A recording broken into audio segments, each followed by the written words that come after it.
Mesdames, Messieurs, bienvenue sur CAM News 24, c'est l'heure du journal. Édition grand format de ce vendredi 22 janvier de l'an de grâce 2016. À la une de l'actualité ce soir, des plaques d'immatriculation pour les mototaxis dans le département du Vouri. Le préfet sacralise la mesure au cours d'une concertation ce jour à Douala avec les acteurs de ce secteur. Ambition migrer de l'informel pour le formel. Les détails à suivre dans ce journal. Douane numérique pour un engagement progressif, c'est le thème de la Semaine internationale des douanes. En près de la célébration prochaine de la journée internationale dédiée aux douanes dans la région de l'Adamawa au Cameroun, les activités ont été lancées ce 22 janvier pour sensibiliser l'opinion sur l'importance des douanes au sujet de la vitalité de l'économie camerounaise. Et puis, ce qui reste à l'homme lorsqu'il a tout perdu, c'est sa culture. D'où l'engagement du gouvernement camerounais à travers le ministère des Arts et de la Culture de donner le ton de l'année 2016 dans le domaine de la culture. Présentation des enjeux de la rentrée culturelle nationale à suivre dans ce journal. Voilà pour le sommaire. Une fois de plus, bienvenue. Organisation du secteur des mototaxis à Douala, le préfet du département du Vouri vient donc d'instruire l'établissement des plaques d'immatriculation pour tous les exploitants de ce secteur. L'annonce filtre de la rencontre que Nasseri Paul Lebeya a eue ce 22 janvier 2016 avec le comité exécutif des mototaxis du Vouri. Cette mesure préfectorale vise à traduire en actes concrets la volonté du gouvernement camerounais à redorer le blason de ce secteur d'activité. Apollinaire Obenbon, Benoît Ndongo. Dès le 1er mars 2016, ne seront appelés à exercer dans la ville de Douala que les mototaximens qui disposent d'une carte grise et d'une plaque d'immatriculation. C'est en des mots simples, mais d'un ton ferme, que le préfet du département du Vouri l'a dit au cours de la rencontre qu'il a eue ce vendredi 22 janvier 2016 avec le bureau exécutif des mototaxis du département du Vouri. Nous voulons identifier tous les dans le but de donner des choisis, qui portent les choisis, et nous allons donc les envoyer dans les différentes associations et de travailler avec le bureau qui doivent les connaître pour nous permettre de sécuriser la ville. Parce que le problème des motos non identifiés, ou bien les gens qui ne portent pas les choisis, c'est quoi? C'est qu'on ne peut pas savoir là où ils sont. Pour joindre la parole à l'action qui sera bientôt menée sur le terrain, Nasseri Paul Lebeya a procédé à la remise des registres d'identification aux maires de 5 arrondissements de son département. Ceux-ci sont appelés à coordonner cette opération d'identification dans leurs circonscriptions respectives. En plus de l'identification, l'autorité préfectorale a également mis un accent sur la formation des propriétaires des engins à 2 roues. En fait, l'opération, n'est-ce pas, que le préfet vient de déclencher, est la bienvenue pour l'amélioration, n'est-ce pas, du secteur des mototaxis, comme a recommandé le président de la République. La rencontre de ce 22 janvier a également été le lieu pour les membres du bureau exécutif des mototaxis du Vouri de soumettre leurs doléances au préfet, non sans décrier les difficultés auxquelles ils font face dans l'exercice de leur activité. L'une d'elles concerne la délivrance de la carte grise qui n'est toujours pas facilitée par les services en charge du transport dans la région du littoral. Le premier jeu est sur les motos qui ont subi beaucoup de ventes de seconde main. Et que, n'est-ce pas, pour l'obtention, n'est-ce pas, de carte grise, il faudra un dossier de base. Et la deuxième partie, c'est que la carte grise soit de faire à la base d'une facture d'origine donnée par le concessionnaire. Donc il faudra que le transport puisse voir dans quelle mesure améliorer, n'est-ce pas, ce système pour qu'avec facture à seconde main ou bien facture directe par le concessionnaire qui trouve, n'est-ce pas, le mécanisme à identifier la moto et pouvoir délivrer une carte grise. Le préfet, qui a rassuré de voir un peu plus clair dans ce dossier comme dans bien d'autres, a également promis des récompenses pour l'arrondissement qui se serait mieux distingué au cours de l'opération d'identification qui sera bientôt lancée. C'est avec le cœur net que les mototaximens ont repris du service après des échanges fructueux avec l'autorité préfectorale. Restons dans le domaine des transports pour parler de la fraude et là sur le plan global. avec l'établissement des faux dépôts de titres de transport, permis de conduire et autres cartes grises par des frauduleux et autres faux agents. La délégation régionale des transports pour le littoral siffle la fin de la récréation et appelle les usagers à se rendre dans les locaux de la dite délégation située à Bonanjo, à Douala, pour établir leurs documents afin d'éviter les désagréments lors du retrait de leurs pièces. Reportage Hériticheux, José Ngonga. Ces fraudeurs et faux agents, encore appelés des marcheurs, rôdent dans les alentours des services des délégations départementales et régionales des transports chaque jour à l'attente du potentiel demandeur. On a beaucoup de plaintes aussi. À partir de là, quand vous apportez un dépôt, on vérifie dans les registres. Si ce n'est pas enregistré, on sait tout de suite que c'est un faux dépôt. Donc c'était juste pour mettre en garde les usagers.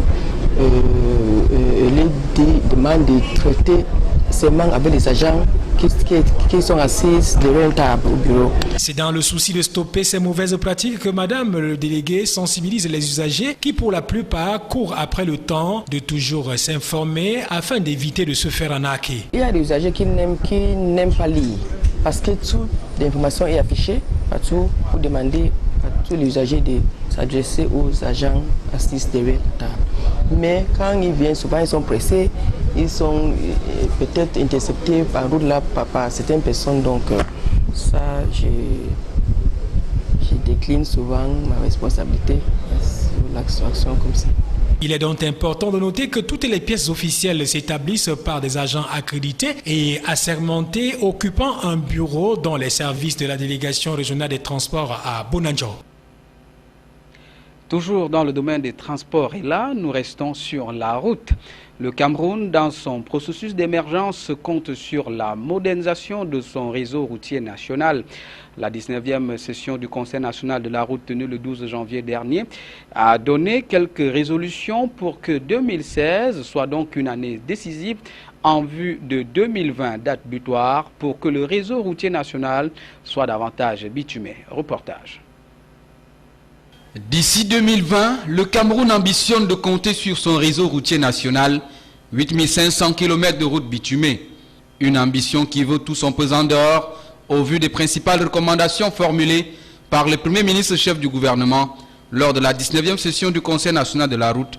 À l'issue de cette rencontre du CONAROUTE tenue le 12 janvier dernier, Phil Moyon a appelé le secrétariat exécutif à se pencher sur la mise sur pied d'un fonds routier autonome et d'un office national de sécurité routière. Les grands chantiers routiers nationaux qui font les frais de l'amateurisme de certains prestataires constituent l'axe central des mécanismes à mettre en place pour la modernisation du réseau routier national. L'entretien biaisé des routes, la mauvaise gestion des fonds issus du péage et le détournement des projets sont autant de dos d'âne à éviter pour que l'émergence routière circule en mode autoroute au Cameroun. Le fonds spécial en gestation pour gérer les indemnisations pour cause d'utilité publique et le paiement des contreparties et la simplification des procédures de réalisation des projets routiers dans le registre de l'urgence va à coup sûr endiguer tous les maux qui minent ce secteur. Pour réussir le pari de l'émergence routière au Cameroun, il faut que les acteurs puissent jouer leur partition en résolvant tous les problèmes d'indemnisation qui plombent plusieurs projets routiers. En ce qui concerne les éléphants de la route, qui sont les responsables des hécatombes sur nos routes, la formation et le recyclage des conducteurs des véhicules poids lourds doivent être de mise. Le pays compte 230 000 km de routes principales, dont presque 5 250 km sont bitumés. Pourtant, avec le soutien de ses partenaires au développement, tels que l'Union européenne et la France, le gap de 300 km par an a été fixé. Grâce au plan d'urgence triennal, les principales métropoles vont viabiliser leurs différents réseaux afin que le développement suive là où les routes modernes passeront. Célébration de la journée mondiale des douanes, c'est ce vendredi 22 janvier que le secteur des douanes de l'Adamawa a abrité la cérémonie consacrée à la Semaine internationale des douanes célébrée cette année sous le thème Douane numérique pour un engagement progressif. En Ngaoundéré, chef-lieu de la région de l'Adamawa, c'est l'esplanade du secteur des douanes qui a servi de cadre à l'apothéose de ces festivités, ceci sous la présidence de l'inspecteur général des services. Joseph Mwafo, héritier pour le récit.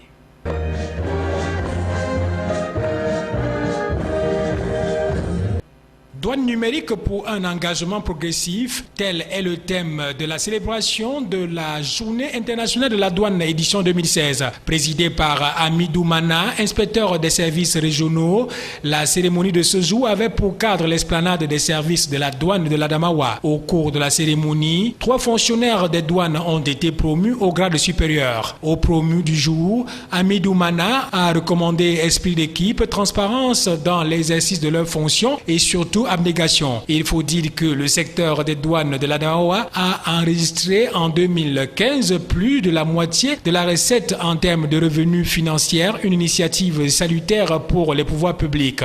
Il est également à noter que le secteur des douanes de l'Adamawa a connu des difficultés qui ont freiné ses activités, en l'occurrence cette insécurité qui règne dans l'extrême nord du pays, et connaissant que la région de l'Adamawa est le carrefour entre le Grand Nord et le Grand Sud, il est donc attendu de la douane de l'Adamawa en cette année 2016 la détection plus efficace des cas de fraude à travers le système numérique qui est mis en place, un dédouanement transparent et rapide des marchandises et une meilleure coordination entre les différents services douaniers. C'est par un défilé militaire que la cérémonie a été clôturée.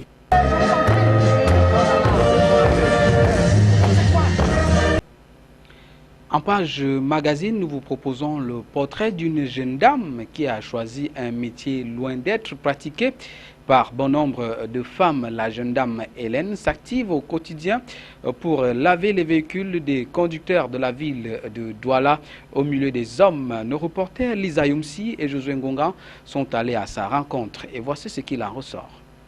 Il n'y a pas de saut métier, l'avait affirmé un contemporain. En plein cœur de la cité économique Douala, plus précisément au lieu du terminus, se trouve la laverie Saint-Michel. Tous les laveurs sont en pause, mais ce qu'il y a de particulier dans ce cadre, c'est la présence d'une jeune dame, la nommée Hélène José Dimo, la trentaine sonnée. Armée d'une brosse à linge et d'un tuyau, qui d'ailleurs sans aucune frustration, au milieu des coques, essaie tant bien que mal de gagner son pain quotidien. Fière de cette activité qu'elle pratique parallèlement au quotidien. Je suis technicien en bâtiment, en spécialité maçon sur le niveau de l'élévation. La laverie pour moi est une activité principale au cas où les chantiers sont un peu rares parce que pour le moment je ne fais pas partie d'un groupe de bâtiments. Alors je pratique la laverie depuis plus de 3 ans. À la quête d'un emploi décent, Hélène n'a que eu des travaux qui l'occupaient à plein temps et peu rémunérés. Se sentant plus à l'aise avec un emploi de temps moins étouffé, elle n'a pas hésité à se plonger dans ce milieu où elle se sent comme chez elle. En particulier, ce n'est que dans ce milieu où je me suis sentie digne, respectée et honorée au milieu des hommes, puisque j'ai essayé dans beaucoup de métiers, mais j'ai eu à les trouver un peu trop légers. Il fallait se faire exposer pour apporter une certaine rentabilité à un personnel. Alors moi, j'ai trouvé mieux d'exercer ce métier. Pour ce qui est du nombre de véhicules, on ne saurait déterminer car les jours diffèrent et la lionne dans son costume d'humilité ne cesse d'être pleinement attentive aux différents reproches de ses clients qui parfois lui prêtent main forte. De son statut de femme, elle bénéficie de nombreux privilèges qui, au lieu de la somme prévue après service rendu, certains clients vont jusqu'au-delà. Une aubaine qui élève le revenu journalier devant lui permettre de nourrir sa progéniture, heureuse de la voir comme mère. Juste à côté, un client satisfait ne voit aucun mal à ce qu'elle soit une femme au milieu des hommes. Ici, elle travaille dans un cadre convivial et ses collègues apprécient bien sa compagnie. Alors, si tu es laveur de voitures comme Hélène, fais le bien de telle sorte que l'histoire retienne qu'ici a vécu un grand laveur qui faisait bien son travail. Brave Hélène. Fonds monétaire international, Christine Lagarde, candidate à sa propre succession. La directrice générale du FMI l'a annoncé ce 22 janvier 2016 au cours d'un entretien avec nos confrères de France 2. S'agit-il d'une simple coïncidence après sa tournée africaine? Élément de réponse dans ce reportage. Oui, je suis candidate pour un 2e mandat. J'ai eu l'honneur de recevoir dès l'ouverture de la procédure des soutiens de la France, de la Grande-Bretagne, de l'Allemagne, de la Chine, de la Corée, du Mexique. Voilà un élément de l'agenda caché de la récente visite en Afrique de la directrice générale du Fonds monétaire international, FMI. Christine Lagarde veut briguer un second mandat après celui de 2011 à la tête de l'institution mère de la finance mondiale. À 60 ans révolus, cette ancienne ministre de l'économie sous Nicolas Sarkozy, en annonçant ce 22 janvier 2016 sa candidature, trahit par là même les enjeux de sa visite récente en Afrique. D'abord, au Nigeria de Muhammadu Buhari, Christine Lagarde est certainement allée chercher le soutien de la première puissance économique africaine afin que sa besace de soutien s'agrandisse après celui de sa mère patrie, la France, la Chine, la Grande-Bretagne et la Corée du Sud. Au Cameroun, la visite était autant stratégique que n'ont pas pu cerner certains leaders d'une frange de l'opinion nationale.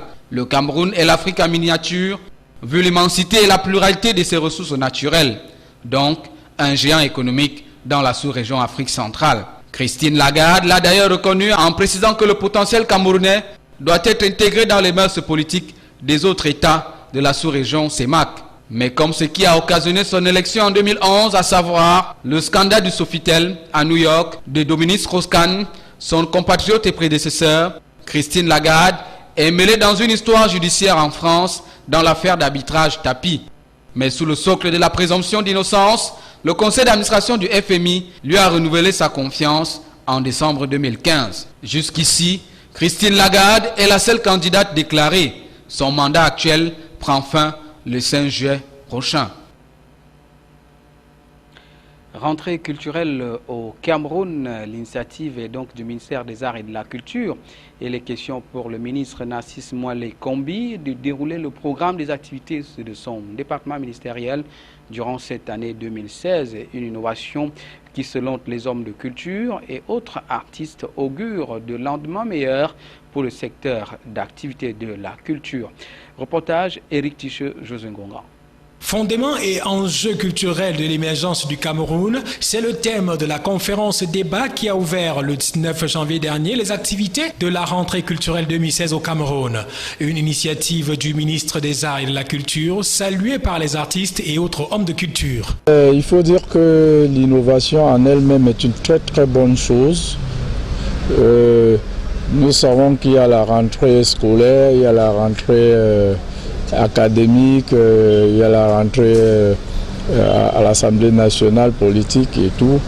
Et maintenant, avec la rentrée culturelle, on va avoir une certaine visibilité sur le calendrier même du ministère par rapport aux événements et à tout ce qui suit. Nous, dans l'association des bassistes du Cameroun, vous avez certainement assisté à notre rentrée culturelle l'année dernière, donc c'est quelque chose de normal. C'est une très bonne initiative et j'espère que passons par cette initiative, tout ira pour le mieux pour l'homme artiste au Cameroun. Cette innovation rentre en droite ligne avec la philosophie du ministère des Arts et de la Culture qui s'est lancé dans un processus de redynamisation de la culture camerounaise. Quoi qu'un véritable commandant de bord, comme l'a appelé monsieur le secrétaire général, il a tenu donc à marquer la présence du ministère des Arts et de la Culture qui a la responsabilité quand même de superviser, de coordonner des activités culturelles, même s'il nous arrive d'en organiser également. Cette rencontre qui s'achève ce 22 janvier à Yaoundé a rassemblé durant 4 jours les hommes et femmes représentant tous les secteurs de l'art et de la culture camerounaise. Voici à présent le résumé donc de l'actualité telle qu'est vécue au-delà de nos frontières ce vendredi 22 janvier de l'an de grâce 2016. La page internationale du journal, c'est avec nos confrères de l'AFP. La Tunisie sous couvre-feu de 20h à 5h du matin. Le gouvernement a pris cette décision après plusieurs jours de manifestations et de troubles. Cette violente contestation sociale est partie de Kasserine pour se propager à plusieurs villes comme Tunis où un quartier populaire a connu une nuit de pillage. En visite à Paris, le Premier ministre, Habib Essid, a assuré que la situation est désormais maîtrisée. Son hôte François Hollande a de son côté annoncé un plan de soutien à la Tunisie d'1 milliard d'euros sur 5 ans. Consultation tous azimuts pour François Hollande. Le président a rencontré vendredi plusieurs responsables politiques avant l'examen par les députés de la réforme constitutionnelle. Parmi eux, Nicolas Sarkozy, qui a confirmé que le projet comprenait bien la déchéance de la nationalité pour les binationaux condamnés pour terrorisme. Le président des Républicains a affirmé que son parti pouvait voter le texte, mais à condition que la déchéance de la nationalité soit appliquée non pas aux seuls crimes, mais aussi aux délits terroristes. Nouveau drame entre la Turquie et la Grèce. Au moins 44 migrants, dont 20 enfants, sont morts noyés dans 3 naufrages en mer Égée. À Berlin, Angela Merkel a reçu le Premier ministre turc avant de déclarer que la Turquie s'engageait à tout faire pour réduire le nombre de migrants voulant se rendre en Europe. Pendant ce temps, au forum de Davos, plusieurs dirigeants ont parlé d'un compte à rebours avant l'effondrement de l'édifice européen si rien n'est fait. Et c'est parti pour le plus long carnaval du monde. Ce n'est pas à Rio, mais à Montevideo, en Uruguay, où les festivités ont commencé en musique et en danse jeudi soir. Une fête de 40 jours, pendant laquelle se multiplieront, dans la rue ou dans les clubs, les spectacles de danse, mais aussi de théâtre et d'humoristes, mêlant amateurs et professionnels. C'est la fin de ce journal. Merci de l'avoir suivi. L'info continue sur CAMnews 24 et sur le site www.camnews24.net. Mesdames, Messieurs, bon début de week-end. Bien, bonsoir.